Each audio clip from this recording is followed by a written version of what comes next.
Buenos días, hermanos. El Señor esté con ustedes y en este día, en que es el día del Señor, abrimos su palabra para aprender de Él y para educar, alimentar nuestro corazón y guiarlo hacia su voluntad. Nos encomendamos al Espíritu Santo ya a través de la oración para que este tiempo sea un tiempo de provecho, un tiempo de bendición, un tiempo en que nos deleitemos en la palabra del Señor y que permita que yo como su instrumento pueda con claridad transmitir esta su verdad. Terminamos hoy esta preciosa y profunda carta del apóstol Pedro en Primera de Pedro y vamos a ver los últimos versículos del capítulo 5. Primera de Pedro, capítulo 5, versículos 12 al 14.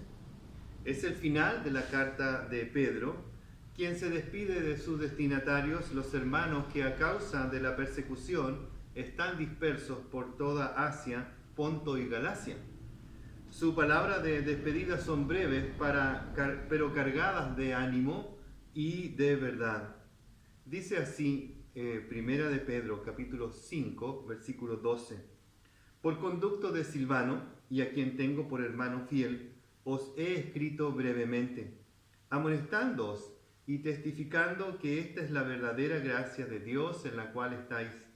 La iglesia que está en Babilonia, elegida juntamente con vosotros, y Marco, mi hijo, os saludan. Saludaos unos a otros con ósculo de amor. Paz sea con todos vosotros, los que estáis en Jesucristo. Amén.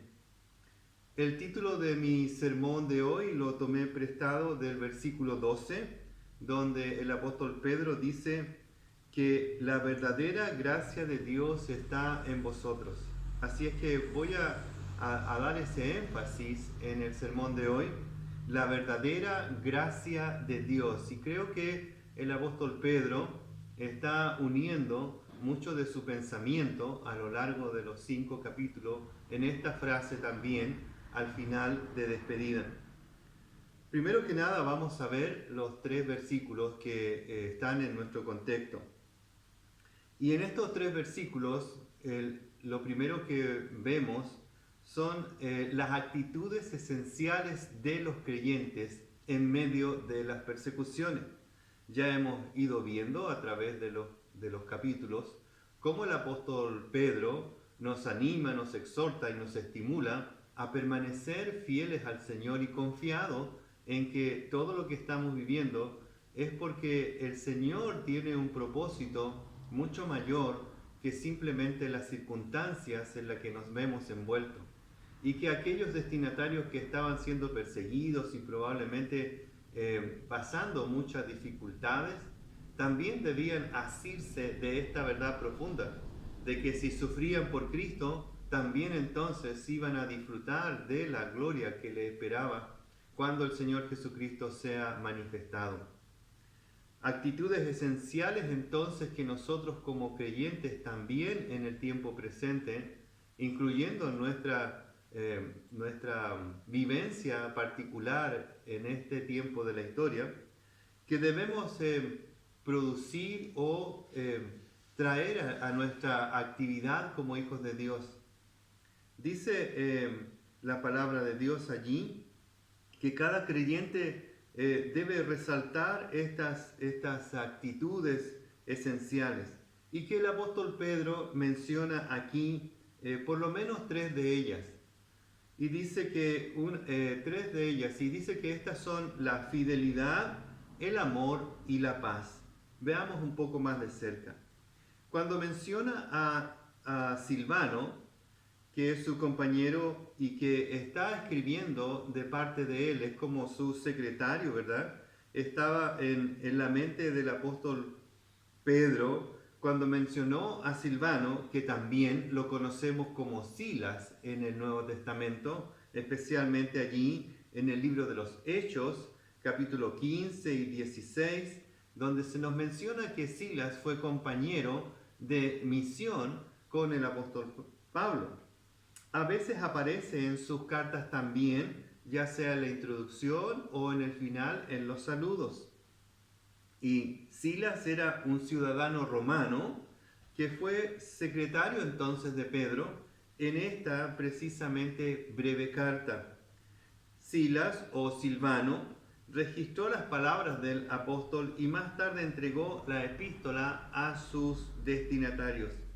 Pero lo que nos llama la atención aquí es que Silvano ejemplifica una de estas actitudes esenciales, pues Pedro llama a Silvano al hermano fiel. Así que una de estas actitudes que son ejemplificadas aquí al final de su carta es la fidelidad, tanto del hermano Silvano como también promoviendo entre nosotros esta actitud que es necesaria en nuestra relación con nuestro Señor Jesucristo y con nuestro Padre Celestial y con su palabra y con nuestra vida cotidiana, puesto que la fidelidad no es solo un concepto, sino que también es una expresión de nuestra relación con el Señor. Pedro le llama hermano fiel y lo pone como un modelo de fidelidad en cuanto a la verdad y a la iglesia, hacia la iglesia y a nosotros también. Y Pedro mismo entonces nos indica que esta actitud debe ser un referente para nosotros como hijos de Dios y como hermanos en Cristo. Dice el apóstol Pedro, a quien tengo por hermano fiel. Fidelidad está asociada con amor y confianza, constancia y voluntad gozosa. La fidelidad produce otros efectos virtuosos en la vida de nosotros como hijos de Dios. Cuando somos fieles, también estamos ejerciendo o testificando acerca de nuestro amor, de nuestro Señor Jesucristo y Salvador. Estamos mostrando que nuestra conexión con Él tiene un profundo efecto de amor en nuestra vida. Por lo tanto, la fidelidad no es algo forzoso, no es algo que tiene que ver con una obligación de una carga en nuestra vida, sino más bien tiene que ver con una actitud gozosa de amor. Somos fieles a nuestro Salvador porque le conocemos y le amamos. Y le amamos porque Él nos amó primero y nos amó sin restricción y se entregó a sí mismo por nosotros. El apóstol Pedro aprendió esto también en su experiencia de vida. Recordemos que Pedro negó a su Señor y Salvador allá en esa noche triste cuando Judas le besó para venderle a sus asesinos y cuando Pedro niega a su Señor delante de sus perseguidores. Luego encontramos al Salvador resucitado, acercándose a los suyos, a orillas del mar y tomando un desayuno glorioso con ellos. Pero tomando aparte también a Pedro, le llama y 3 veces le pregunta, Pedro, ¿me amas? Esta expresión de cercanía, de cálido aprecio y de también exhortación fuerte, caló hondo en el corazón de Pedro. De allí en adelante vemos a un Pedro valiente, fiel, comisionado por el Señor para abrir la puerta del Evangelio tanto a los judíos como a los gentiles. Y haciendo uso de este amor con el cual el Señor lo ha llenado, fue fiel hasta la muerte. Y aquí vemos a Pedro enfocándose en esta actitud tan preciosa que es la fidelidad a su amado Salvador. Características que nos llevan a Cristo porque Cristo es fiel al Padre, a su llamado y es fiel a nosotros también. El apóstol Pablo ejemplifica nuestra unión con nuestro Señor Jesucristo como si estuviésemos casados con Él. Y dice en Primera de Corintios, capítulo 11, versículo 2, que nosotros estamos casados con Cristo y por lo tanto se pide de esta relación que haya fidelidad, que haya fidelidad. El Padre dice, ya que estás casado con Cristo, debes ser hallado fiel. El Señor va a darnos la entrada a su reino y nos dice y nos dirá, y esperamos que así sea para todos nosotros, sus hijos, buen siervo y fiel, buen siervo fiel, entra en el gozo de tu Señor.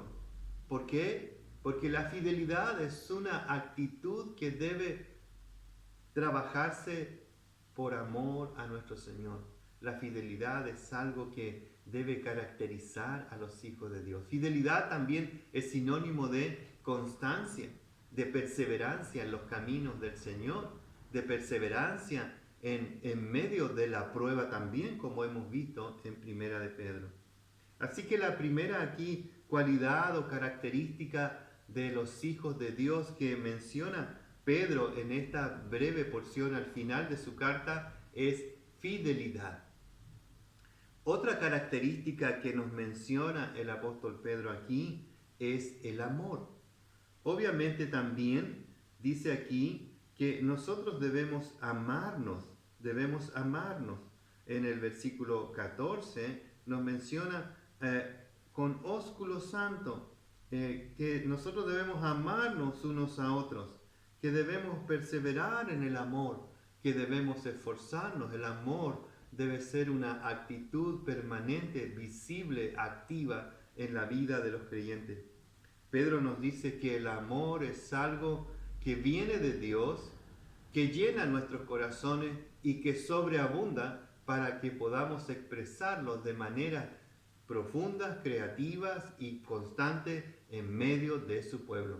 Primeramente, dice nuestro Señor Jesucristo, debemos amar a Dios, quien es nuestro Padre Celestial, y amarlo de todo corazón, con todas nuestras fuerzas, con toda nuestra alma.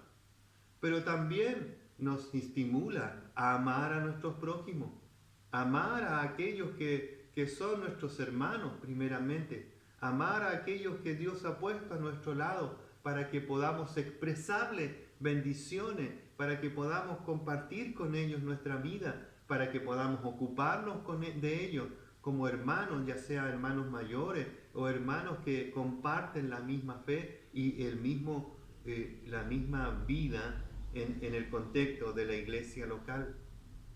Solo en el contexto de la iglesia local tú puedes expresar un amor visible como el Señor nos manda.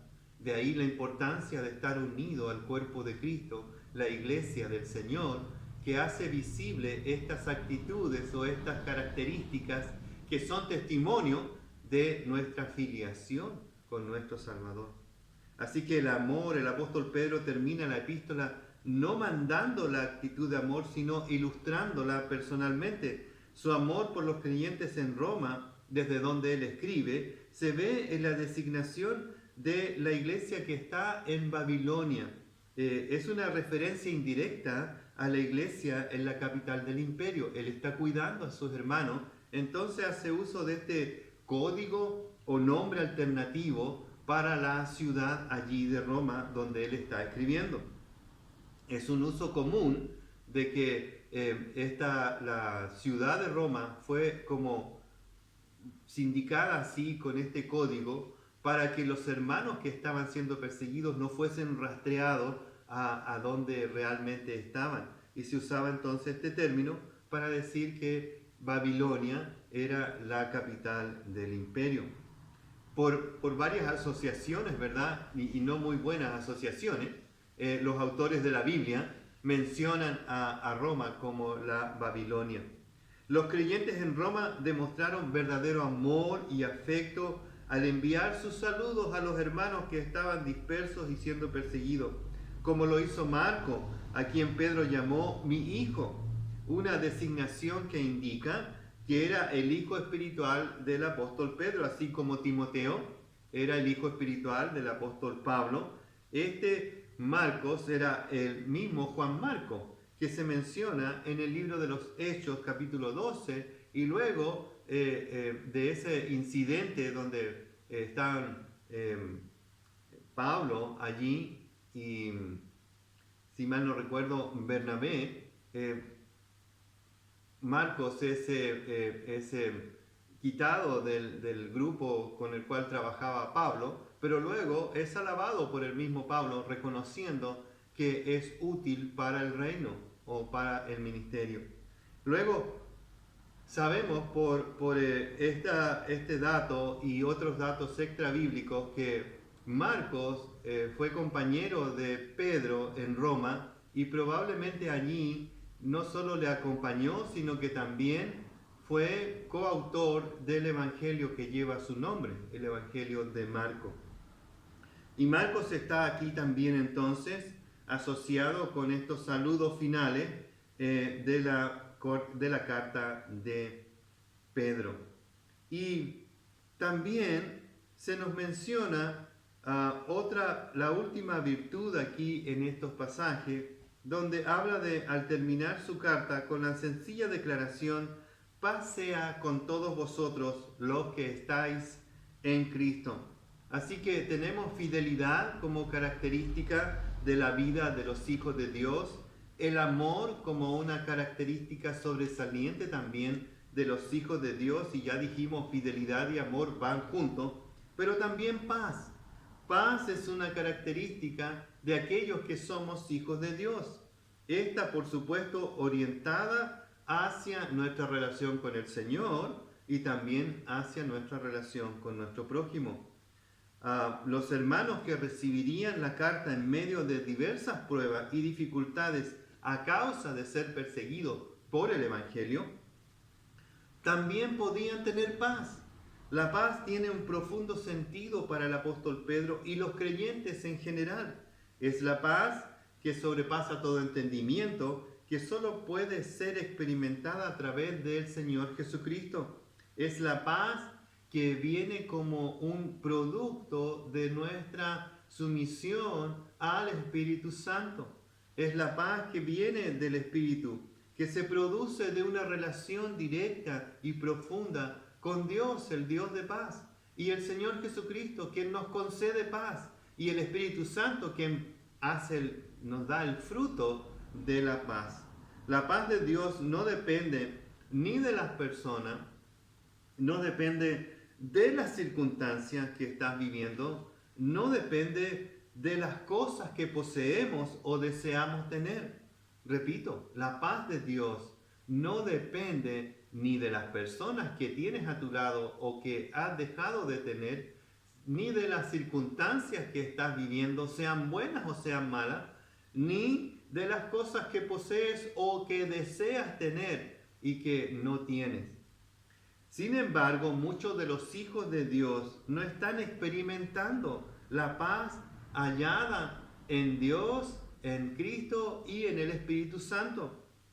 Cuando vives una vida cristiana sin este componente esencial en tu vida, es porque has puesto tu mirada probablemente en uno de estos tres ámbitos tan amplios de nuestro quehacer: en las personas, en las circunstancias o en las cosas que te rodean.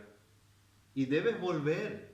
Es una admonición para nosotros, una advertencia, una exhortación de buscar esa paz que ya se nos ha sido dada, pero que debemos apropiarnos de esas verdades profundas para que podamos vivir como Dios quiere.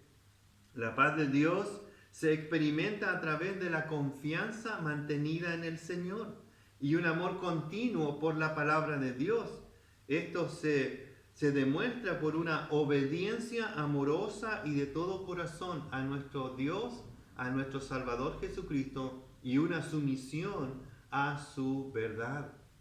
La paz descansa en la obra de Cristo, quien hizo la paz con el Padre para luego ofrecérnosla a nosotros. Nosotros que éramos enemigos de Dios hemos sido reconciliados. Ya no hay conflicto, pero la paz va mucho más allá, porque la paz también tiene que ver con una actitud de satisfacción y un momento. La paz produce también productividad en nuestra vida, puesto que cuando estás en paz, tú puedes ocuparte de aquellas cosas que Dios te quiere dar o que quiere que tú hagas. Cuando vivimos en paz, nosotros podemos entregarnos con esfuerzo y con dedicación a aquellas cosas que Dios nos manda a hacer.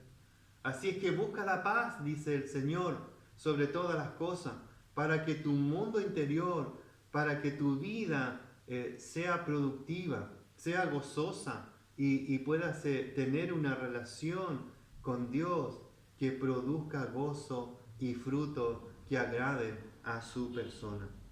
La paz de Dios se experimenta a través de la relación profunda con el Señor Jesucristo, la relación con la palabra y con el Espíritu Santo y una sumisión a la voluntad de nuestro Padre Celestial.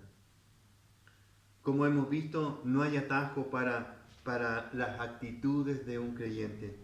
Las actitudes y los motivos santos que Pedro esbozó aquí, estos se perfeccionan únicamente de manera regular y fiel para los creyentes que se ponen bajo la influencia de la enseñanza y la guía del Espíritu Santo a través del estudio diligente de la verdad de Dios.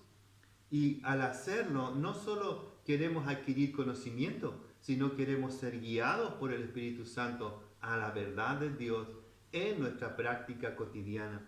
Permite que con obediencia la palabra de Dios cautive nuestros corazones, los cambie y los conforme a estas actitudes gloriosas que el Señor está produciendo en nuestra vida.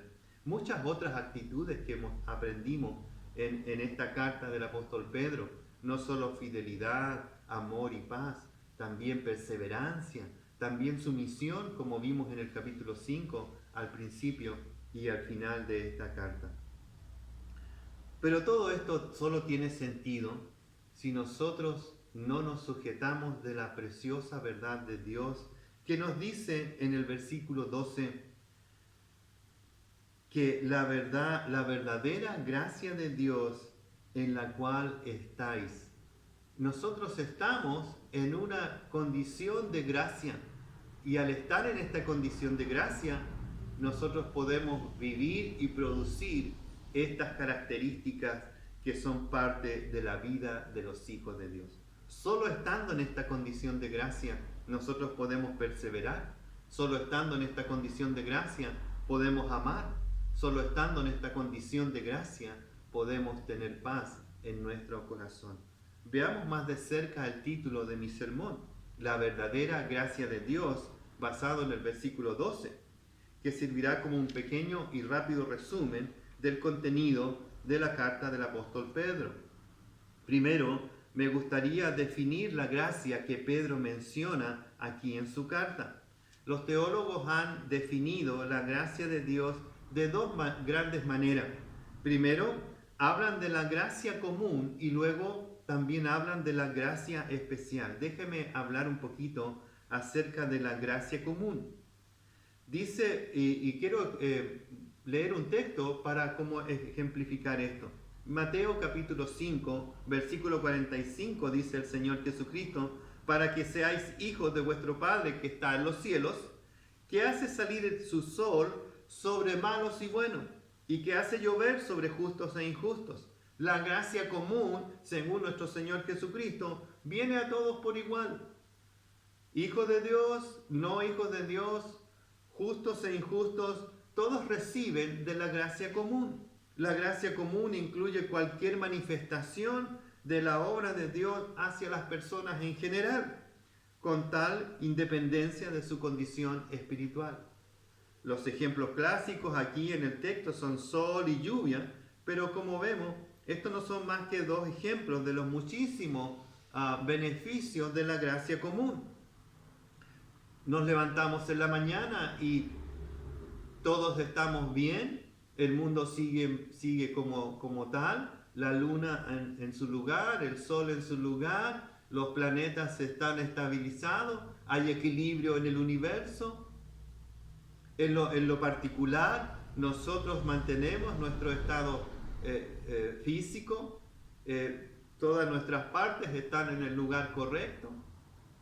Nos despertamos y podemos abrir la llave, sale agua, tenemos algo que comer, tenemos ropa con que vestirnos, tenemos un techo bajo nuestras cabezas. Es la gracia común que hace que el mundo siga funcionando. La gracia común que también nos ayuda a mantenernos en equilibrio como sociedad. La gracia común que hace que también nosotros seamos productivos, que la humanidad prospere, que hayan descubrimientos, que hayan personas inteligentes que pueden ayudarnos en nuestra salud, que nos pueden proveer medios para no solo subsistir, sino que para disfrutar de la vida general. La gracia común es ese concepto bíblico acerca de lo que Dios dice que Él es bueno para con todas sus criaturas.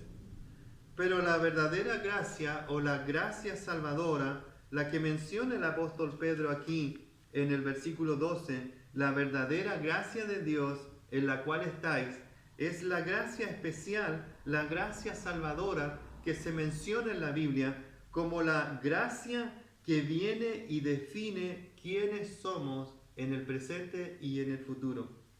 La gracia se define como un favor inmerecido, aquella que se otorga sin mérito por parte del que la recibe. La gracia de Dios es su libre acción para beneficio de toda la creación en general, gracia común o providencia de Dios, como se menciona. Pero la gracia especial es la que llega particularmente a aquellos que, como dice el apóstol Pedro en sus primeros versículos de su carta, son elegidos por Dios. Y son elegidos según su presencia y elegidos para ser rociados con la sangre del Señor Jesucristo, que es la salvación que nos hace ser objeto de su gracia.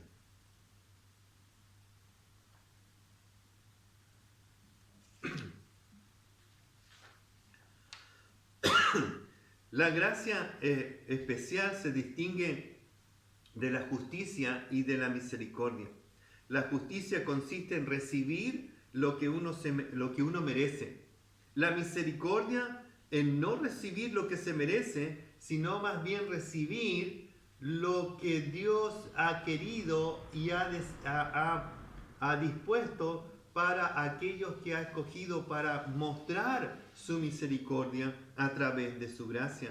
Por medio de la gracia especial recibimos la vida eterna en Cristo, algo que obviamente no merecemos, pero que Dios ha deseado darnos a nosotros. Debido al amor y a la ternura de Dios manifestada en Jesucristo, nuestro Salvador, quien murió por nosotros también, recibimos la gran bendición de nuestra salvación, de nuestra redención. La gracia de Dios es eficiente para escoger y salvar a aquellos que estaban perdidos en medio de un mundo caído. La gracia es el gran regalo aportado por Cristo e inmerecidamente apropiado por nosotros. La gracia salvadora, la gracia en la cual nosotros estamos, no requiere y de hecho descarta todo mérito humano. Es por definición algo que nosotros no podemos ganar o trabajar para recibir. Es debido a Dios y nada más que por Dios y dada por Él, debido a quién es Él y no a quiénes somos nosotros. Un breve repaso por esta gracia en la cual nosotros estamos. Comienza allí en el capítulo 1, versículo 2.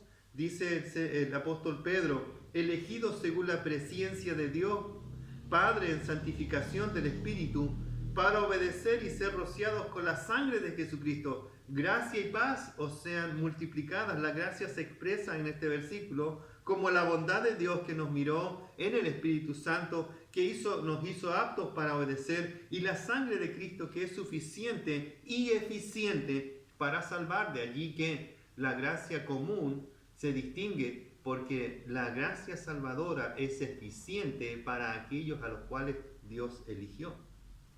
Capítulo 1, versículo 10, dice, los profetas que profetizaron de la gracia destinada a vosotros inquirieron diligentemente e indagaron acerca de esta salvación. Es la meta de la redención, es su plan eterno. No puede ser frustrado o detenido por voluntad humana. Los profetas se dieron cuenta de que había un plan redentor y que en ese plan redentor la gracia de Dios estaba en acción. Y hasta el día de hoy, tú y yo somos objeto de la gracia redentora de Dios. Capítulo 1, versículo 13. Versículo 13. Por tanto, ceñid los lomos de vuestro entendimiento, sed sobrios y esperad por completo en la gracia que se os traerá cuando Jesucristo sea manifestado. Esta es la consumación de la salvación. Cuando Jesucristo ponga en orden su creación, cuando Jesucristo se siente en el trono, la gracia se manifestará con todo su esplendor y nosotros seremos parte de ese glorioso momento en que la gracia de Dios llenará todo y en todos. Capítulo 2, versículos 19 y 20, dice el apóstol Pedro: porque esto merece aprobación si alguno a causa de la obediencia delante de Dios sufre molestia, padecimiento injustamente. Pues qué gloria es si pecando sois abofeteados y lo soportáis, mas si haciendo lo bueno sufrís y lo soportáis, esto ciertamente es aprobado delante de Dios. Aquí la traducción aprobación en estos dos versículos, versículos 19 y 20, aprobación de parte de Dios, tiene que ver también con la gracia de Dios. La palabra que se traduce entonces aprobación aquí es un derivado de la gracia. Hallar gracia de Dios en lo que haces, hallar aprobación de parte de Dios. La gracia también es la mirada de aprobación hacia sus hijos, y por eso el apóstol Pedro dice: cuando vives buscando agradar a Dios, Dios se agrada de ti. Lo aprendimos también en el domingo pasado, cuando nuestro hermano nos predicaba acerca de que si nos humillamos bajo la poderosa mano de Dios, Él nos exaltará cuando fuere tiempo. También encontramos muchos textos donde el Señor promete bendición por nuestra obediencia. Así que Dios nos mira con aprobación, con gracia, dijéramos en el original, en el griego, con gracia, porque estamos y permanecemos y actuamos conforme a la voluntad de Dios. Así es que la gracia de Dios se manifiesta también con aprobación de parte de Dios. Capítulo 4, versículo 10, nos dice el apóstol Pedro: cada uno según el don que ha recibido, ministralo a nosotros como buenos administradores de la multiforme gracia de Dios. Somos administradores de esta gracia que Dios nos ha dado. Y como mayordomos daremos cuenta a nuestro amo y rey de nuestra fidelidad y de nuestra productividad de la gracia que nos ha sido concedida. Y no seamos como aquel siervo que no conocía a su Señor y que guardó esto por allí escondido porque tenía temor de Dios y no le conoció y no fue productivo con la gracia común y especialmente con la gracia particular. Cuando Dios te da la salvación es para que trabajes en ella, para que produzca, para que crezca, para la gloria del Señor, para que tengas algo que poner a los pies de Cristo en el día en que el Señor va a ser manifestado delante de todos sus hijos y de los ángeles del cielo. Y cuando el Señor se le rinda honor y gloria, tú vas a tener dones que entregarle a Él. Son las coronas que vas a poner a los pies de Cristo. Son esta gracia que ha producido los frutos dignos de un hijo de Dios. Así que nos esforzamos, dice Pablo, con temor y temblor en nuestra salvación, porque Dios produce el querer y el hacer por su buena voluntad. Dice que hay frutos dignos de la gracia de Dios, y esos frutos son las características que nos asociamos con Cristo. Dice el apóstol Pablo que nosotros somos escogidos para ser a la imagen de Cristo. Romanos capítulo 8, versículos 28 y 29. Por último llegamos al capítulo 5, versículo 5. Igualmente jóvenes, estad sujetos a los ancianos y todos sumisos unos a otros, revestidos de humildad, porque Dios resiste a los soberbios y da gracias a los humildes. La sumisión humilde a Dios y a las autoridades espirituales que Dios ha puesto a cuidarte son aprobados por Dios.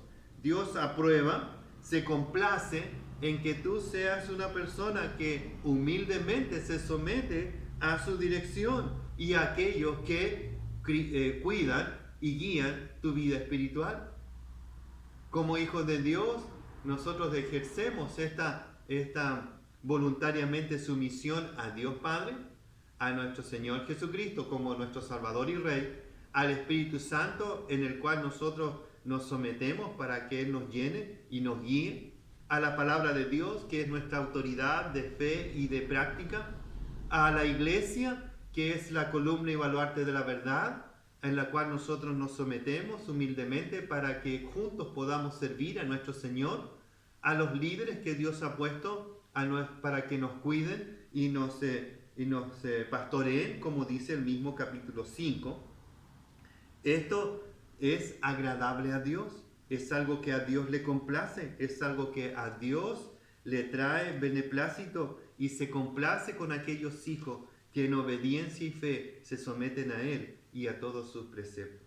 Por último, el versículo 10 del capítulo 5 dice: mas el Dios de toda gracia, que nos llamó a su gloria eterna en Cristo Jesús, después que hayáis padecido un poco de tiempo, Él mismo os perfeccione, afirme, fortalezca y establezca. El Dios de toda gracia. El Dios de toda gracia es el Dios que termina su obra, es el Dios que consuma su plan, es el Dios que trae buenas nuevas a la vida y que éstas se van a manifestar gloriosamente, se van a perfeccionar, se van a fortalecer, se van a afirmar y establecer en la vida del creyente a través de la manifestación gloriosa de nuestro Señor Jesucristo.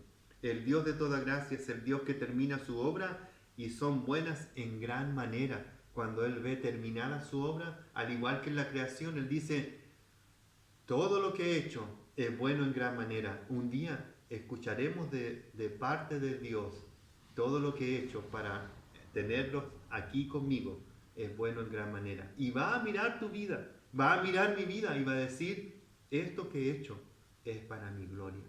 Y va a aprobar este producto que somos tú y yo, el producto de la gracia de Dios. Al terminar entonces esta carta de un hombre que conoció de cerca la manifestación de la gracia de Dios, esa gracia que lo transformó en un apóstol cautivo de su amor hacia su Salvador, que se transformó en el apóstol del Evangelio de la verdadera gracia, es este Pedro quien nos estimula a no perder nuestro gozo, a vivir en paz y fidelidad, a vivir en esta gracia en la cual nosotros estamos, esta gracia que nos va a llevar a disfrutar aquí la presencia del Señor y a disfrutar en la eternidad de la gloria del Señor. El Señor bendiga su palabra. Oramos a Él. Padre eterno, gracias por tu verdad preciosa. Gracias por tu gracia profunda, eficaz, que nos miró con misericordia y envió su Espíritu Santo a nuestro corazón para hacernos sensibles a tu palabra, para despertarnos hacia la vida nueva, para traer a nosotros arrepentimiento de pecado, para traer a nosotros la fe salvadora, para traer a nosotros al precioso Señor Jesucristo en la cual nosotros ahora estamos. Gracias te damos, Señor, por la preciosa gracia en la cual estamos firmes y no nos movemos y perseveramos y crecemos y llevamos gloria a tu nombre. Permite que esta tu iglesia sea una iglesia que administre tu gracia para la gloria de Dios y para salvación de muchos. El Señor, tú haznos útiles para que un día podamos presentarnos delante de ti con gozo y no con vergüenza, con el gozo de haber vivido para ti y haber gastado nuestra vida en medio de diversas situaciones, pero con el gozo de servirte y de vivir para ti. Gracias te damos por esta tu preciosa iglesia. Permítenos perseverar en medio de esta tribulación que tú nos has permitido vivir, y que así también podamos disfrutar de tu gracia. En el nombre de Cristo lo pedimos. Amén. El Señor les bendiga, hermanos.